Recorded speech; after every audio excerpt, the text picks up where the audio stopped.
তুমি দেন আপন দুই ভাই যদি ঝগড়া করো তে তোমার রে বুঝাই ভাল লাগে তোমার আব্বা আছেন তোমার আম্মা আছে। তুমি যদি বড় ভাই ও তোমার ও কথা কইয়া বুঝ দিবা যে তুমি বড় ভাই বুঝার চেষ্টা করো, ছোট ভাই ভুল করে লিছে বুঝেন না, বড় হইলে বুঝবো। আর তুমি যদি ছোট ভাই হো তো তোমার ও কথা কইয়া বুঝাইবা হে তোমার বড় ভাই, তার সম্মান দো। তুমি এখানে হাত তুলো বা দুজনের গলাগলি করিয়া দিয়া কইবা আর ঝগড়া করিও না।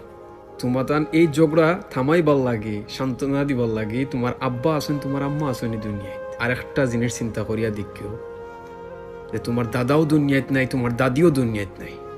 তোমার আব্বা আর চাচায় যদি ঝগড়া লাগন ই তারারে সমাধান খেয়ে দিত, তারারে বুঝাইতো খে। এই হিসাবে তো তারা এতিম না, তারার মাও নাই, তারার বাপও নাই দুনিয়াত, তারা তো এতিম। ঝগড়া লাগার অনেক কারণ আছে, ফ্যামিলির টেনশন, মানসিক চাপ, টেকার টেনশন।